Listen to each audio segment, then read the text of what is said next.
안녕하세요. 이번 시간에는 우리 수업 시간에 했던 거에 이어서 린 공급사슬에 대한 것들을 보도록 하겠습니다. 린 공급사슬은 린 생산 방법을 공급망으로 확장시켰던 그 개념입니다. 그래서 바꿔 얘기하면 린 생산 시스템의 기본적 생산 방법이라든지 규칙, 이러한 원칙 같은 것들이 공급망으로 확장됐다라는 측면에서의 이러한 이 확장된 린 시스템의 개념으로 보시면 될 것 같고, 하지만 기본적 개념은 린에서 생산하는 이러한 특성의 원칙들이 그대로 다 적용되기 때문에 크게 다르지 않다고 볼 수가 있습니다. 그래서 린 배치, 린 생산 스케줄 뭐 이런 것들은 이제 아까 이제 린에서의 설비 배치 같은 것들은 그룹 테크놀로지. 그래서 우리 요거에 대한 것들을 좀 화이트보드에 쓰면서 좀 보도록 하겠습니다.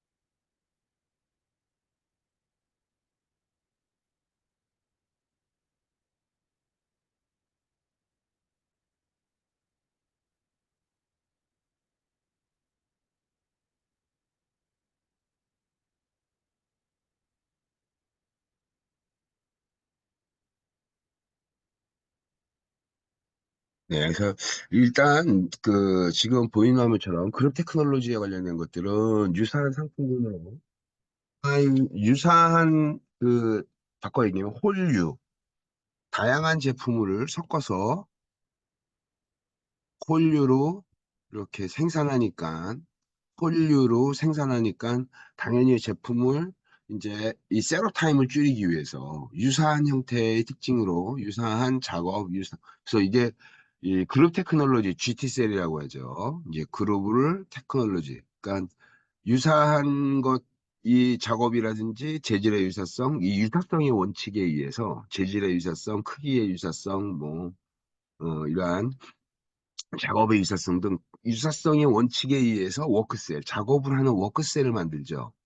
그걸 만드는 그 방법을 이제 GT셀이라는 이거를 그룹 테크놀로지라고 하고, 그래서 워크셀을 이 그룹 테크놀로지에서 워크셀, 작업셀을 만든 다음에 이걸 갖고 이제 다양한 제품을 이제 홀류 생산한다는 측면에서의 이제 그룹 테크놀로지입니다. 그래서 기본적으로 린 생산에서는 하나의 제품을 하나의 생산 라인에서 만들어내는 이 싱글 모델 라인을 운영하는 것이 아니라 다양한 제품을 하나의 생산 라인에서 A 모델, B 모델, C 모델, D 모델 이렇게 홀류로 생산하는 방법을 쓰게 되는 거예요. 그래서 이 홀류 생산을 하게 되면 이제 기본적으로 필요한 것이 바로 뭐냐면 첫 번째 조건이 우리가 이거 수업 시간에 했던 거잖아요. 그죠?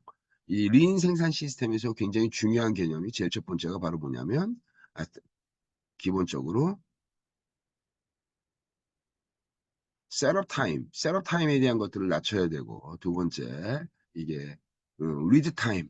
이걸 통해서 어떻게 되냐? 리드 타임에 대한 것들을 낮추고, 이게 속도를 빨리 하기 위한 거죠.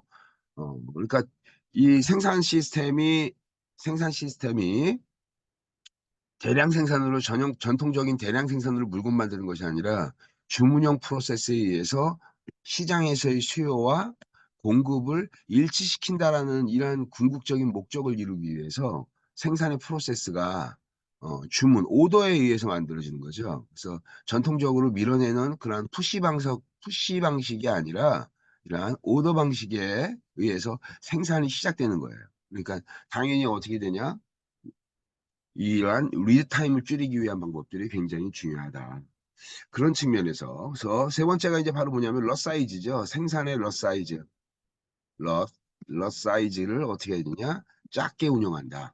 이 작게 운영하는 거는 바로 뭐냐면 오노다이치가 얘기했던 것처럼 품질 측면에서의 소규모 럿으로 만드는 것이 속도도 빠를 뿐만 아니라 공정의 각 작업자의 부하량, 즉 공정의 각 작업자의 부하량도 소규모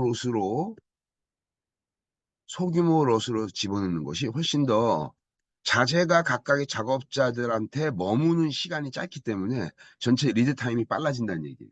병목 현상이 생긴다고 하더라도 그 소규모 럿으로 인해 가지고 생산을 소규모로 하기 때문에 실제로는 어떻게 되냐. 대규모의 럿을 넣어가지고 한 번에 예를 들면 10만 개 만드는 것보다 100개씩 100번의 사이클 타임을 돌려가지고 만드는 것이 굉장히 중요하게 더 효율적이라고 판단한다 그러죠. 네 번째가 이제 사이클 타임 같은 것들. 그래서 이러한 것들 측면에서의 특징이 바로 이제 그룹 테크놀로지, 그 다음에 럿 사이즈가 이제 근원에서의 품질 관리. 근원에서의 품질 관리는 좀 더 구체적으로 얘기하면 어떻게 돼요? 리액티브에서 프로액티브로의 전환이죠. 그러니까 바꿔 얘기하면 우리가 우리 이거 품질할 때 품질 비용이 나오잖아요. 그죠? 그래서 이 품질 비용을 최소화시킨다라는 측면에서 어떻게 되냐? 처음부터 올바르게 만드는 거예요. 다 만든 다음에 판단해가지고 합격 불합격 이렇게 엄격한 품질 검사만으로 품질이 개선되지는 않아요. 그죠? 앞에서 선행해서 작업했던 거를 엄격하게 판단한다는 얘기지 그것 자체가 품질을 개선하지 못한다는 얘기. 그러면 올바르게 처음부터 똑바로 작업을 해야 되죠. 그러니까 품질 검사 중심이라는 것은 리액티브, 즉 사후 약방문 같은 거잖아요. 이게 그래서 환자 죽은 다음에 뭐 저기 처방전 나오면 뭐 합니까? 그죠? 죽기 전에 처방전이 나와야지. 이게 그래서 리액티브 측면에서의 이제 문제 해결인 것이 이제 판단한다는 그 기준인 거지. 실제로 품질이 개선된다든지 본질적으로 품질이 좋아진다는 거는 판단할 수 없기 때문에 근원, 즉 상류에서부터의 원자재, 그 다음에 워킹 프로세스, 그 다음에 FG라고 한다면 FG 단계에서의 품질 검사가 아니라 어디로 가야 된다? 로 메테리얼의 각각의 작업 공정 단위에서의 근본적인 품질 관리가 더욱더 중요하다.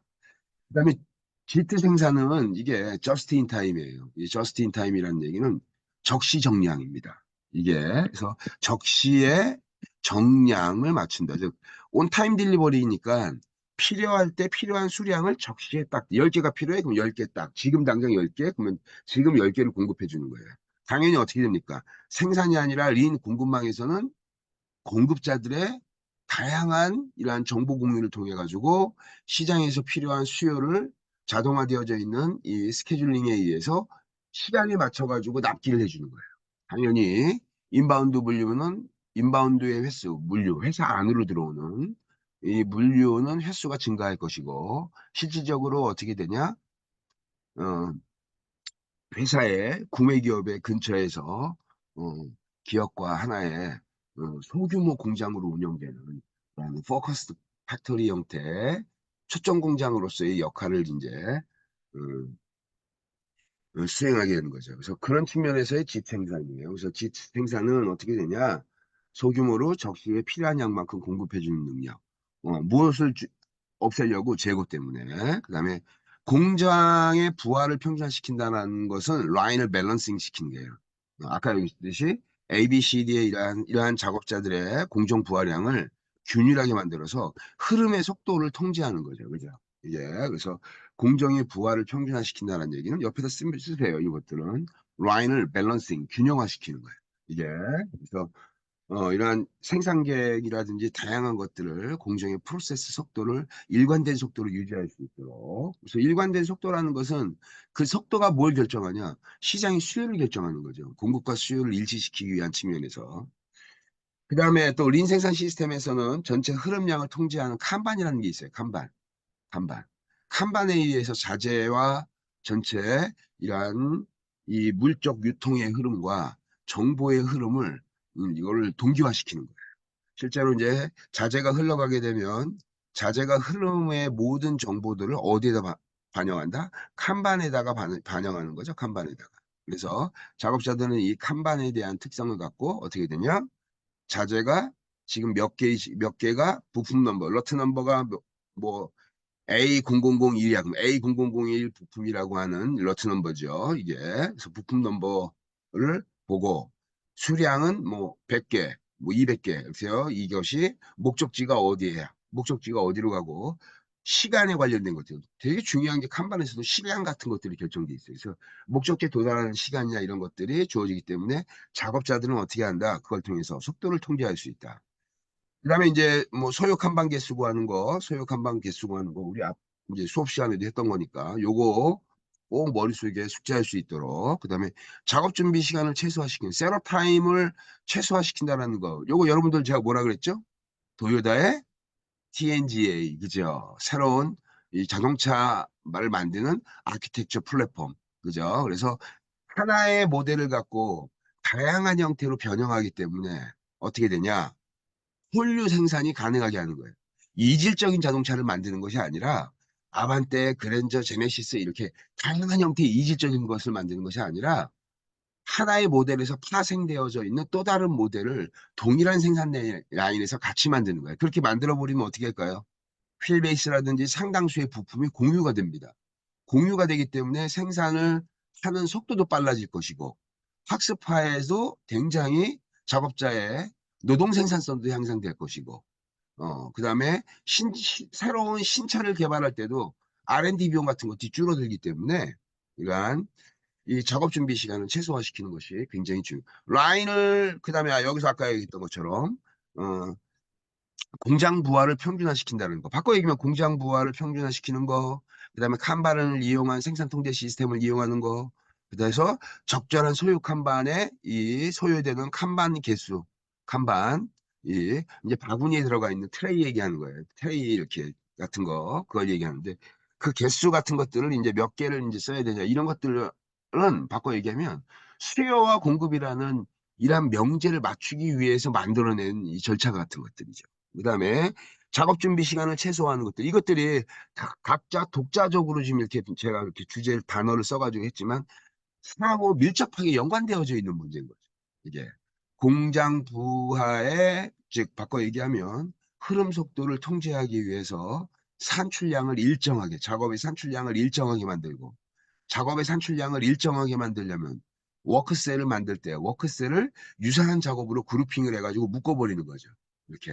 그래서 여러 가지 이질적인, 즉, 이질적인 작업이 아니라 유사한 작업으로 이렇게 묶었다는 얘기는 A 모델에서 B 모델의 작업의 유사성, 예를 들자면 작업의 유사성으로 인해서 A에서 B로 스위칭 될 때, 전환될 때, 전환되는 속도가 빨라진다는 거예요. 이게. 그래서 그런 측면에서 이 셋업 타임을 최소화시키는 것이 굉장히 중요하다고 중요하다고 할 수가 있어요. 그래서 그런 측면에서, 그런 측면에서,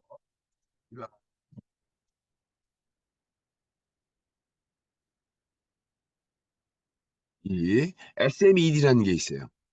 그래서 SMED라는 것은 바로 뭐냐면 Single Minute Exchange of Die예요. 이게. 그래서 제가 이거 수업 시간에도 얘기했죠. 이거 작업 준비 시간을 최소화시키는 거. 10분 미만의 이, 저기, 그, 뭐냐. A 모델에서 B 모델로, A 작업에서 B 작업으로 이렇게 스위칭 되게 하는 거예요. 그래서 SMED, 싱글 미닛, 즉 어떻게 되냐? 우리 셋업 타임을 한 자릿수의 분 단위로 해가지고 익스체인지 저기 하지 않으면 우리는 어떻게 되냐? 어, 죽는다. 우리는. 그래서 그런 측면에서의 SMED. 그래서 이 SMED라는 것은 10분 미만의 나이 교체 타임을 얘기하는 거고 이런 SMED를 통해 가지고 이 단어만 보더라도 이 사람들이 얼마나 작업 준비 시간을 최소화하려고 노력했는지에 대한 특징이 여기 잘 나타내는 거죠. 그래서 이러한 작업 준비 시간, 요거 관련돼 가지고 제가 요 수업 시간에도 아마 이런 비슷한 얘기를 아마 한 적이 있을 거예요. 제가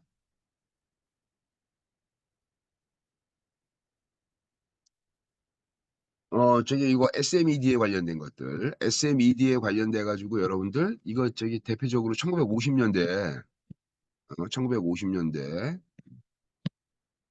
이 포드 공장을 견약했던 도요다가 싱글 모델 라인, A 모델 라인, B 모델 라인, C 모델 라인, D 이게 전용 생산 설비 시설을 통해서 대량으로 물건 만드는 방법을 보고 1950년대 이 도요다가 이 방법이 자기한테 맞지 않다라는 거를 이제 고민하기 시작하면서 바로 뭐냐면 하나의 모델에서 A, B, C, D의 이 홀류 생산 방법의 개념을 만들어내요. 근데 문제는 A에서 B로 웬만한 것들을 이제 이렇게 전환시키기 위해서 여기 중간에 셋업이 들어가 있는 거죠. 셋업, 여기 셋업, 여기 셋업 이렇게 여기 앞에 시작할 때 작업 준비 시간 셋업이 또 들어갈 거고 그래서 이런 셋업의 시간들이 굉장히 줄이는 게 쉽지가 않아요. 그래서 A 모델에서 B 모델로 딱 이렇게 전환할 때 특히 여러분 본네트라고 하는 본닛 있죠 자동차에 이렇게 있으면 자동차가 이렇게 있으면 이제 이게 앞에 엔진룸 커버 있잖아요. 이게 보닛이잖아요. 이 보닛이 철판으로 돼가지고 굉장히 넓은 거 있는데 이 보닛을 교체하는 타임이 그 바꿔 얘기하면 아반떼 만들다가 그랜저로 이제 전환을 해야 되는 거예요. 이게 만약에 예를 들자면 그러면 아반떼의 이 넓은 그 보닛 철판을 만두 찍는 이렇게 프레스 기계처럼 철판이 평평한 철판이 들어가면 큰 프레스 기계가 위에서 쿵 찍어요. 이렇게 그러면은 이렇게 굴곡 지어져 있는 보닛이 만들어지는 겁니다.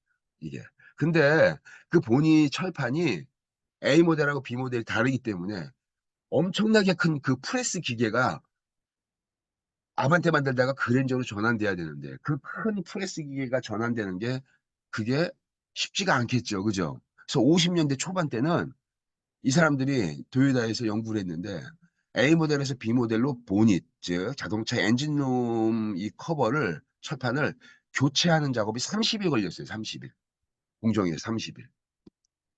공정 내에서 그 큰 기중기 같은 거를 들어가자고 프레스 기계를 전환하는데 30일 걸렸다는 얘기는 공정을 생산하는 동안 그 생산 라인에서 30일 동안 공정이 멈춰 있는 거예요.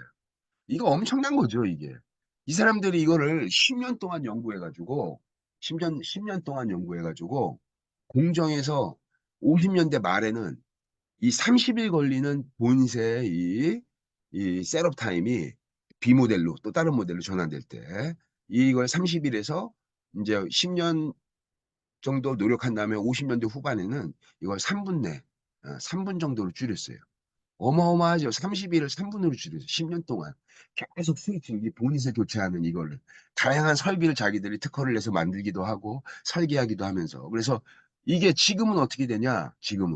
지금은 이거를 진짜 거짓말 안 하고 제품의 유사성으로 이제 TNGA처럼 아까 동일한 자동차의 아키텍처 모델을 갖고 활용하기 때문에 속도가 더 빨라졌습니다. 지금.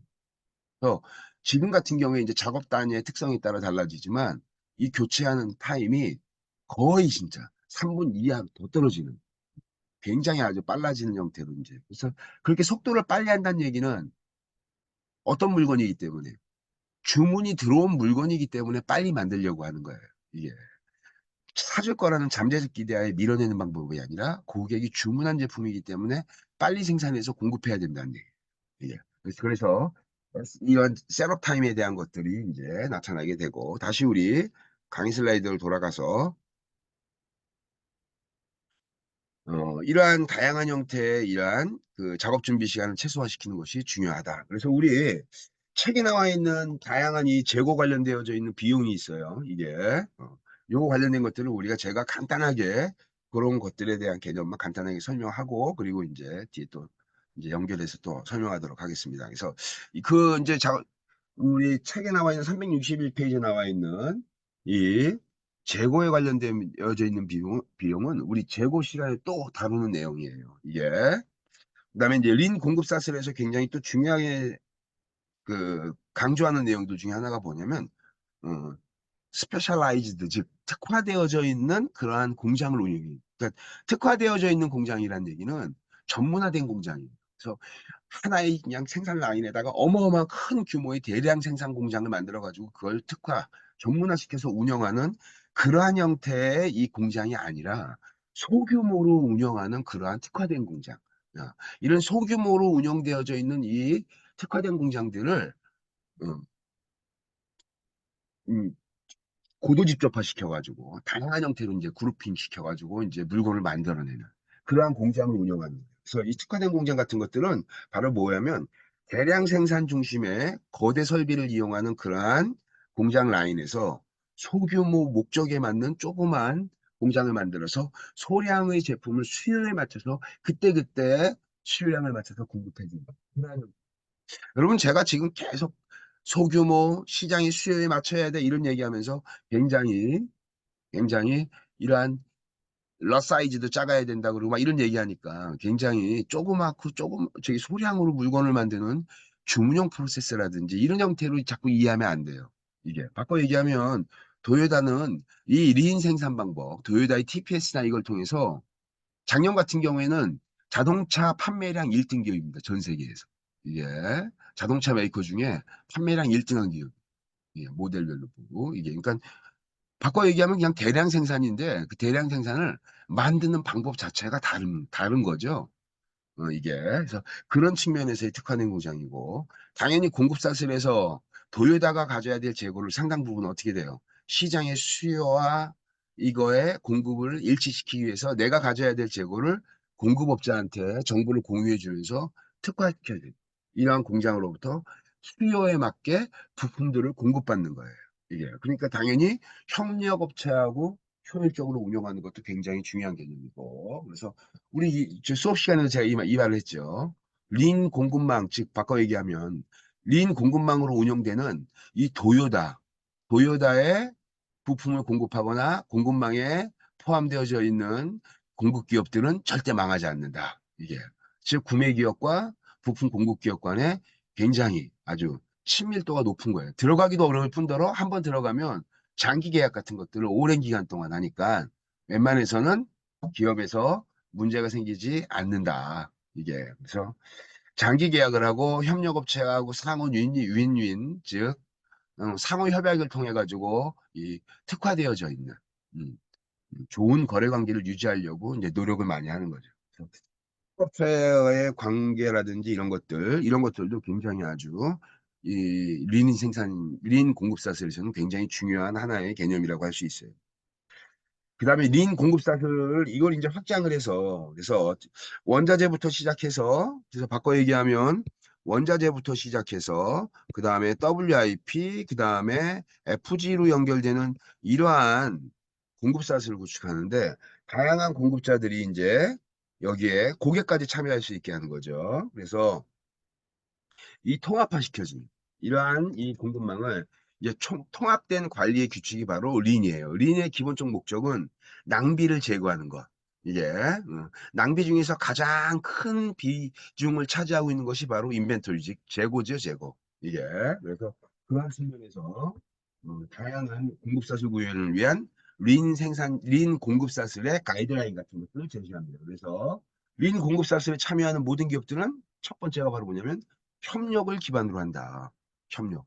협력. 그래서 뭐 이 공급망에서 나타나는 다양한 이러한 부가가치 생산성을 극대화시키는 것으로 제품의 가치 같은 것들을 극대화시키기 위한 전략을 쓰고 그다음에 각각의 제품이 갖고 있는 이 목표 원가를 이루기 위해서 공급망에 참여하는 모든 기업들이 노력한다. 뭐 이런 것들이고 그다음에 음, 그 공급사슬에 있는 이제 이 참여하는 이러한 기업들은 이제 낭비를 제거하는데 도요다만 낭비를 제거하기 위해서 노력하는 것이 아니라 공동의 목표죠. 예.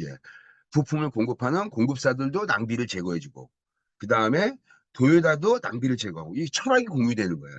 목표가 일치되는 거죠. 이게. 그래서 일본에서는 이 낭비라는 것을 뭐라고 하냐면은 이거를 무다라고 합니다. 무다. 이게. 아, 일본 말로 무다라고 하는데 이 낭비 요소를 최소화시키기 위한 그러한 측면에서 이제 합의된 노력을 하는 거죠. 그래서 그런 측면에서의 공급사슬이기 때문에 굉장히 강력한 힘을 발휘하게 됩니다.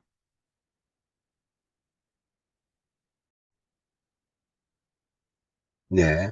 그 앞에서 이어져 있던 내용들을 기반으로 해서 다시 이제 그 내용을 좀 보자면, 린 공급사슬의 설계 원칙이 기본적으로 린의 배치 구조를 갖고 있다. 그래서 생산 시스템, 즉 린 생산 시스템이 공급자와 구매자 기업으로 확장되어져 있는 린 공급사슬에서는 린을 기반으로 한 기본적 이 생산 방법의 배치 시스템을 활용한다. 그래서 여기서 주로 쓰는 것이 그룹 테크놀로지에 관련된 것들, 그다음에 이제 체계적인 품질 관리를 위해서 효율적으로 운영하기 위한 근원에서의 품질 관리라든지, 그다음에 수요와 공급을 일치시키는 저스트 인 타임의 생산 방식을 쓴다든지 이런 것들을 통해서 린 생산 설비의 이 생산뿐만 아니라 구매라든지 공급에 있어서 낭비 요소를 최소화시키는 그러한 방법을 쓰게 됩니다. 그러한 측면에서의 이제 린 배치에 대한 특징이라고 할 수 있고, 그다음에 린은 이제 공급자하고 구매 기업들이 같이 협업을 통해서 생산 스케줄링을 할 때 어떻게 생산 스케줄을 하냐, 이거에 관련된 내용이 바로 제일 첫 번째가 바로 뭐냐면 즉 공장에서 이 프로세스에서 어, 이 병목 공정을 최소화시키면서 공정의 흐름률을 일상적으로 안정화시킬 필요가 있어요. 이렇게 병목 공정을 최소화시켜서 전체 프로세스의 이 생산의 라인을 균형화시키는 것. 그래서 이걸 뭐라고 하냐면 라인 밸런싱에 대한 개념으로 보면 되겠습니다. 그래서 뭐 칸반에 대한 생산 통제 시스템이라든지 소유 칸반의 개수라든지 이런 것들, 그다음에 소규모의 특화 공장을 중심으로 부품을 만들고 그걸 통해서 어떻게 되냐? 이 주무용 프로세스의 이러한 그 업무 중심의 워크셀과 그다음에 조립 라인에서 만들어지는 이 어셈블 라인에서의 협업을 통해 가지고 이제 제품을 양산하는 그러한 형태의 프로세스들 특징을 갖게 된다. 뭐 공급 협력 업체하고의 관계라든지 그렇다면은 뭐 린 공급사슬을 이제 생산해서 확장을 해가지고 운영한다든지 이런 것들이 이제 공급사슬에서의 기본적 설계 원칙입니다. 바꿔 얘기하면 린 공급사슬은 린 생산 시스템을 구매자 공급자로 확장시켜져 있는 하나의 밸류 체인, 가치 체인으로 이해하면 될 것 같습니다.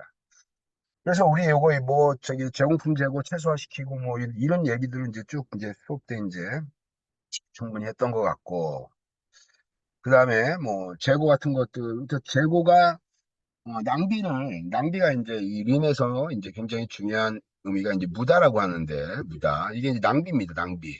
낭비. 이 낭비인데, 얘를 최소화시킬 수 있는 그런, 바꿔 얘기하면 부가가치를 만들어내지 못하는 비부가가치 활동을 최소화시킨다.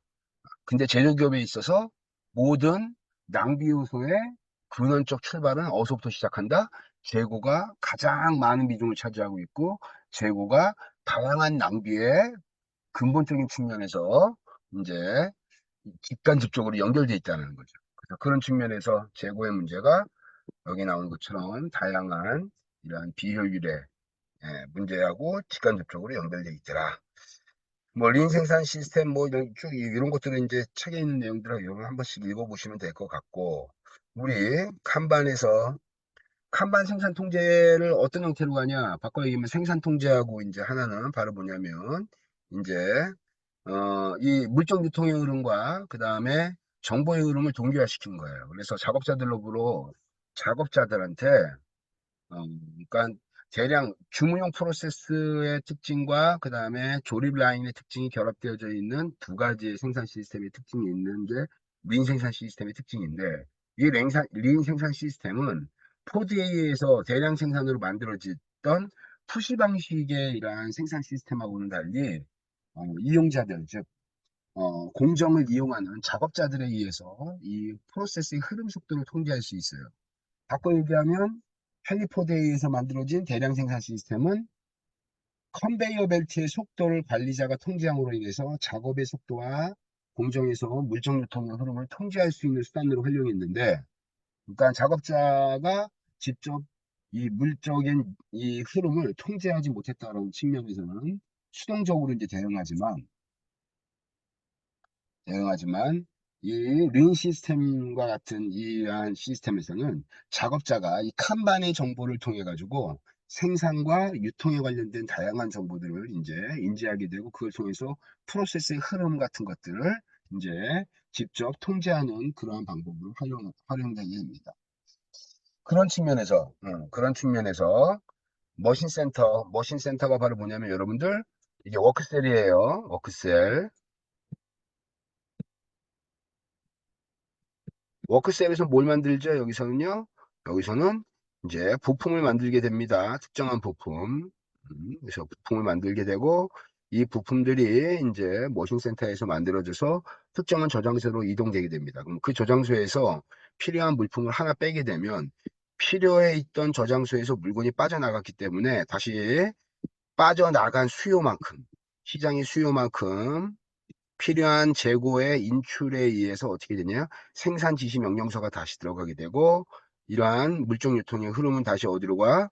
이제 조립 라인으로 이제 이게 부품으로 이제 변환돼 가지고 조립 라인의 명령 지시서로 이제 다시 들어가게 됩니다. 바꿔 얘기하면 저장 창고에서 부품을 하나 빼서 조립 라인에 들어갔다는 얘기는 기존에 있던 저장소에 재고가 하나가 빠졌다는 얘기이기 때문에 수요가 발생한 것으로 보고, 이 수요에 의해서 어떻게 되냐?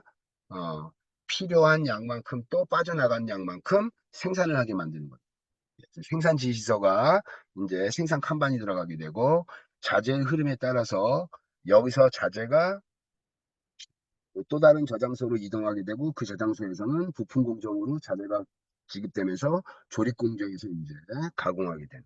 바꿔 얘기하면 자재의 흐름과 그 다음에 자재의 흐름에 관련되어져 있는 모든 정보가 쓰여져 있는 칸반의 이 흐름에 따라서 정보의 흐름도 동기화시키는 거죠. 그래서 프로세스에서 몇 개가 지금 생산되고 있고 몇 개가 제공품 재고가 어느 정도 흘러가고 있다는 것을 작업자들이라든지 전체 이 프로세스에 참여하는 사람들이 다 이해할 수 있게 됩니다. 칸반 정보를 통해서 유통의 정보하고 물적 유통의 흐름과 같이 동기화시키는 거죠. 그런 측면에서 칸반을 통해서 필요한 부품에 대한 수요와 생산을 항상 동기화시키는 거예요. 필요한 양에서 빼지면 생산 칸반이 들어가고, 빠졌던 저장소에서 수요가 발생해서 빼져나갔던 이러한 물적 유통의 흐름은 또 다른 저장소로 들어가고 조립 라인으로 들어가가지고 이제 완제품을 만들게 되고, 이게 바꿔 얘기하면 제품의 흐름과 정보의 흐름을 동기화시킨다. 이렇게 생산을 통제하는 거죠. 실제적으로 바꿔 얘기하면 시장에서 발생하는 수요하고 그 다음에 공급을 일치시킨다라는 측면에서 이 칸반 정보가 굉장히 중요한 역할을 하게 됩니다.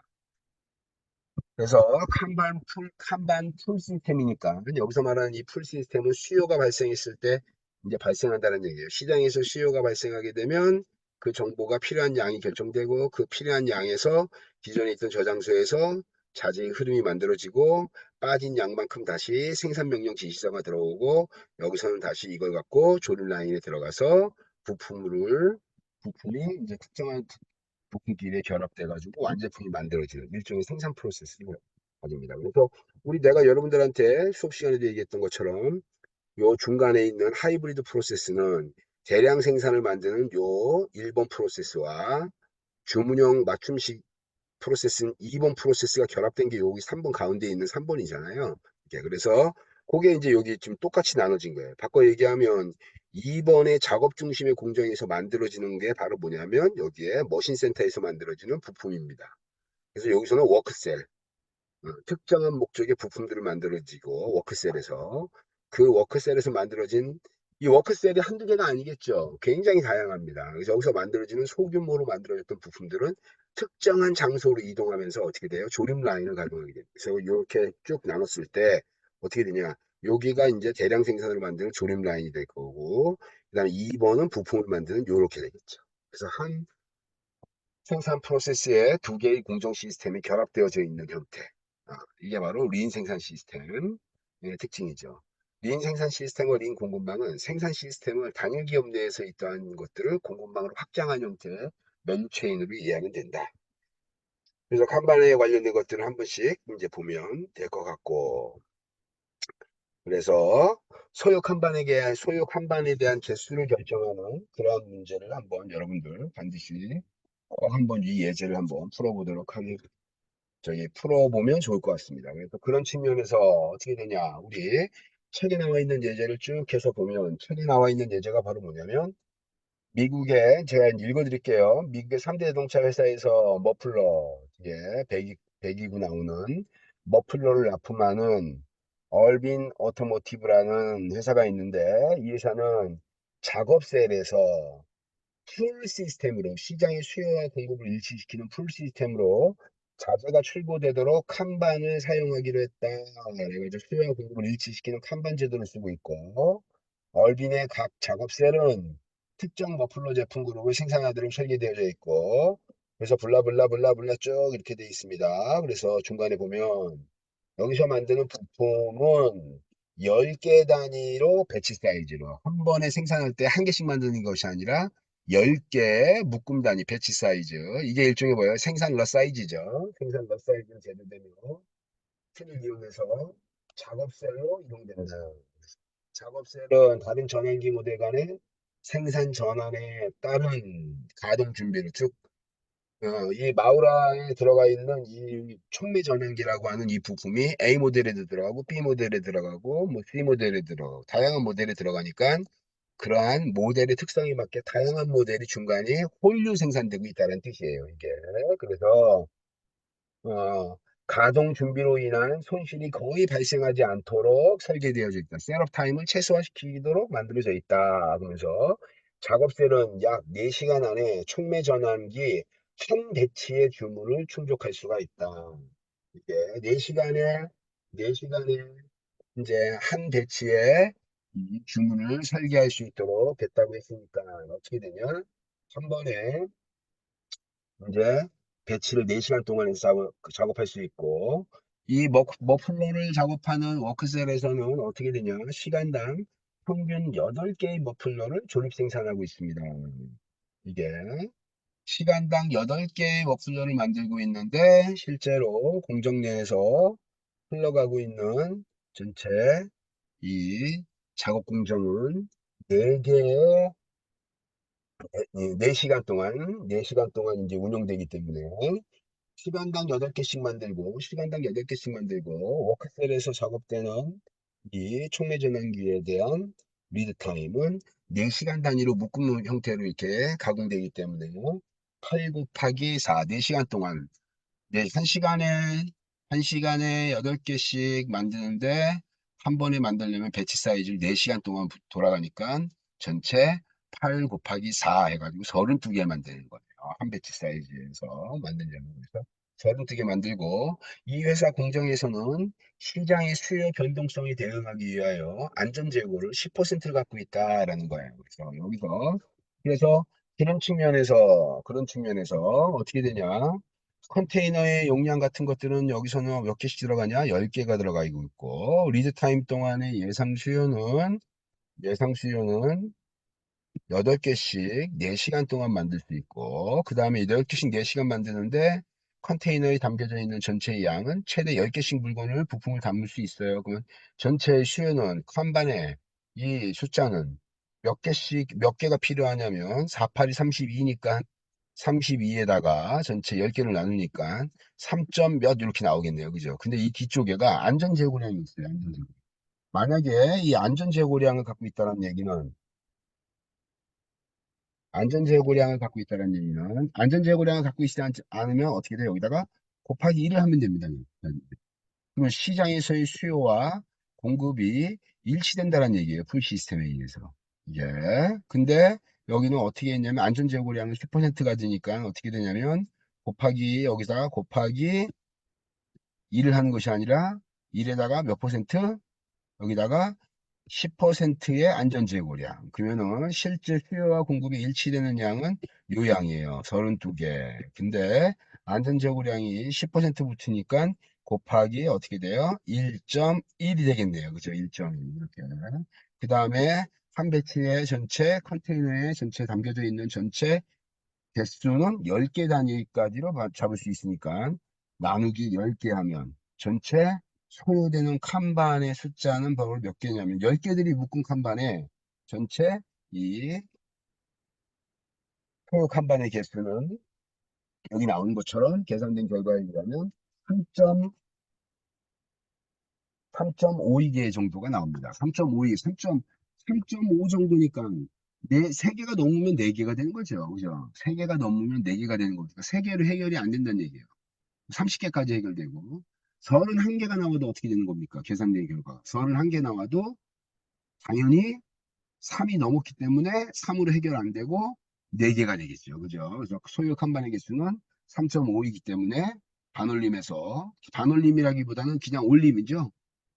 3.02가 나와도 어떻게 돼요? 3개로 해결이 안 되기 때문에 4개가 되는 겁니다. 소요 칸반의 개수는 4개가 됩니다.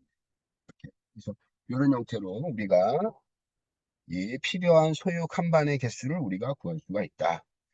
그 다음에 작업 준비 시간을 최소화시킨다는 거예요. 작업 준비 시간을 최소화시킨다라는 거. 요거는 어떻게 돼요? 도요타에서 굉장히 중요한 진짜 원칙과 같은 것들이 있죠. 그게 바로 뭐냐면 SMED예요. SMED. Single Minute Exchange of Die. 이런 형태로. 그러니까 이 SMED라는 이 말 자체가 바로 뭐예요? 그들이 셋업 타임을 줄이기 위해서 얼마나 노력을 하는지를 우리가 알 수 있겠죠. 그래서 우리 수업 시간에 배웠던 도요다의 TNGA라고 하는 즉 어떻게 도요다 뉴 글로벌 자동차를 만든 아키텍처라고 해가지고 유사 상품을 어떻게 돼요? 다양하게 만드는데 공통의 휠 베이스를 갖고 유사 부품이라든지 유사 모델을 활용을 해가지고 파생되는 새로운 모델을 만들려고 하는 거예요. 그죠? 그러다 보니까 이질적인 것이 아니라 유사하면 할수록 어떻게 되냐? 비용은 줄어들고 수익성이 더 좋아지는 그러한 형태의 특징이죠. 이렇게 고유한 아키텍처 모델을 다양한 모델의 유사 모델을 파생시켜가지고 활용하는 이유는 비용 절감을 하면서 신제품을 만들고 다양한 측면에서의 특성을 어떻게 되냐? 고객의 다양한 특성에 부합하는 제품을 설계하는 그 비용, 시간, 이것들을 R&D에 관련되어져 있는, 생산에 관련되어져 있는 이러한 다양한 비용을 줄일 수 있다는 측면에서 굉장히 이점이 있습니다. 그래서 여기 나와 있는 것처럼 작업 준비 시간을 최소화한다는 얘기는 바로 뭐냐면 여러분들, 요거는 좀 여러분들 한번 우리가 좀 요거는 좀 한번 같이 공부를 하면서 좀 보도록. 이 그래프는요, 여러분들, 우리 어디서 나올 거냐? 또 이거는 저희가 이거는 재고할 때 또 나오게 됩니다. 그래서 우리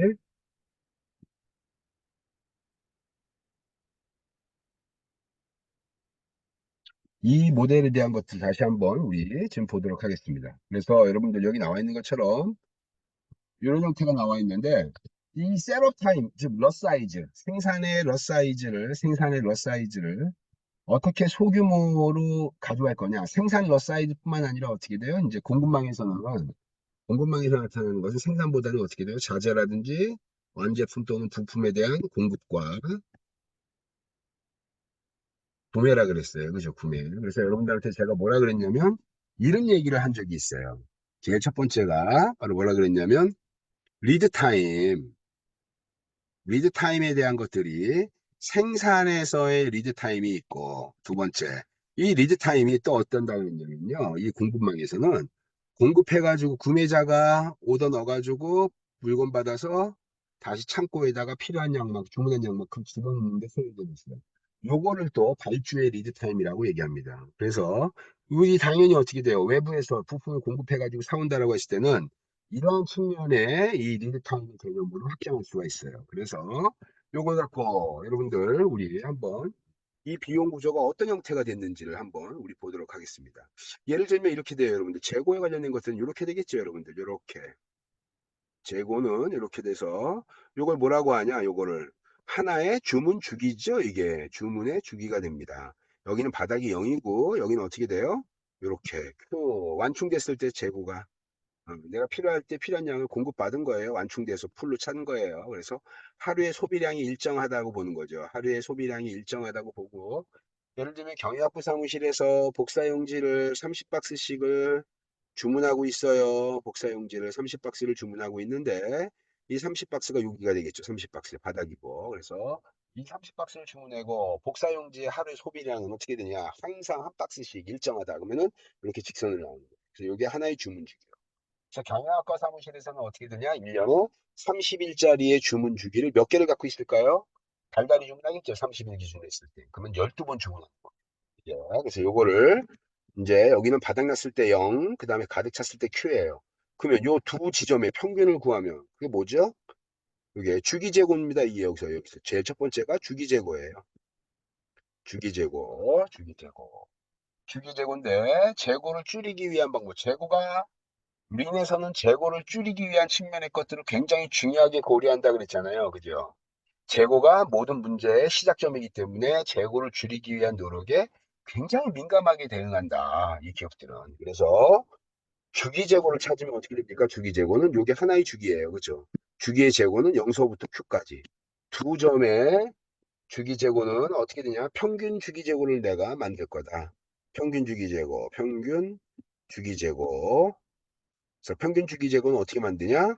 0 더하기 2점이니까 Q가 되겠네요. 그죠? 가득 찼을 때. 그 다음에 이거를 2점이니까 나누면 뭐가 됩니까?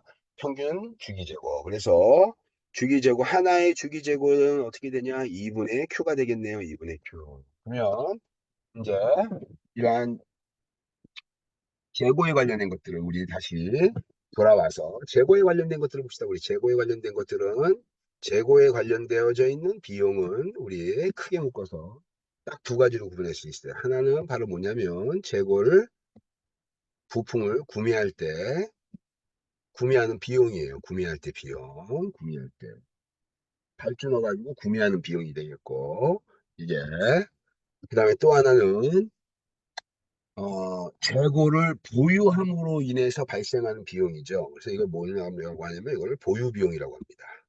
보유비용. 재고를 보유하고 있는 거예요. 바꿔 얘기하면 내가 주문 주기가 30일이다. 한 달 30일이다. 그러면 어떻게 됩니까?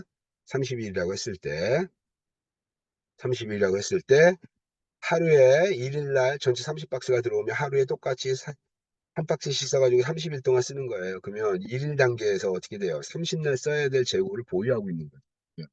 예, 그래서 이 두 가지 비용에 의해서 뭘 만들 수 있다, 우리가? 총 비용을 계산할 수 있다. 그래서 여기서 말하는 이 총 비용은 어떤 거예요? 재고를 보유하고 있는 재고, 이 재고 유지 비용이에요. 그 홀딩 코스트가 되겠네. 그 다음에 또 하나는 작업 준비 비용이에요. 작업 준비 비용 옆에다가 요거 옆에 쓰자. 여기다 작업 준비 비용. 여기는 바로 뭐냐? 원자재를 구매한다든지 실제로 일을 시작할 때 들어가는 전체 비용, 인건비부터 재료비부터 시작해가지고 다 계약 금액에 관련된 것들이 다 해가지고 작업을 시작할 때 들어가는 비용이기 때문에 이걸 뭐라고 하냐? 이게 작업 준비 비용, 세러 코스트의 개념으로 보는 거예요. 그래서 여기가 바꿔 얘기하면 총 비용은 어떻게 되냐? 보유하는 비용과 구매하는 비용. 외부 예조업자한테 구매하는 이 두 가지 비용이 관련된 겁니다. 그러면 보세요. 총 비용은 어떻게 된다? 총 비용은 이 두 가지가 결합된 거라고 했어요. 보유 비용에 관련된 겁니다. 이거 보유 비용이니까 요게 하나의 제품 주기잖아요. 그죠? 그럼 어떻게 됩니까? 평균 주기 재고는 2분의 Q가 되겠네요. 그죠? 2분의 Q. 그 다음에 한 단위를 보유함으로 인해서 발생하는 비용, 이걸 뭐라고 하냐면 이제 이거를 뭐 단위당 세로 코스트라고 이렇게 비교하면 평균 주기 재고에다가 한 단위를 보유함으로 인해서 나오는 비용, 요 두 가지를 곱하면 이게 바로 뭐예요? 이게 특정한 기간 동안 일반적으로 어떤 형태냐면 연간 구매 비용, 즉 주문 비용, 저기 작업 준비 비용 동일한 말입니다. 그 비용으로 이제 활용할 수 있겠네요. 요거 더하기 이제 어떻게 됩니까? 이제 구매하는 거니까 주문하는 비용이에요. 주문 비용. 주문하는 비용. 여기서 말하는 이 구매 비용이 이제 주문할 때 들어가는 주문 비용. 그래서 대표적으로 뭐가 있냐면 오더링 코스트. 여기서 말하는 작업 준비 비용 같은 것들은 바로 뭐냐면 구매할 때, 주문할 때, 인건비, 재료비, 계약금 이런 것들 다 포함해가지고 이러한 구매에 관련된 비용으로 보는 거예요. 그러면은 이제 아까 했던 대로 어떻게 되냐? 2분의 Q에 단위당 재고에 대한 보유의 비용, 단위당 비용을 여기서 곱해가지고 어떻게 되냐? 특정한 기간 동안, 일반적으로 연간 쓰죠. 연간 재고 유지 비용이 이렇게 계산되겠네요. 그죠? 그 다음에 어떻게 되냐? 연간 디맨드가 예를 들면 한 달에 30박스씩 해가지고 연간 동안 12번이니까 3천 저기 30박스씩 해가지고 12개월이잖아요. 그죠? 그러면 3,600박스네요. 그죠?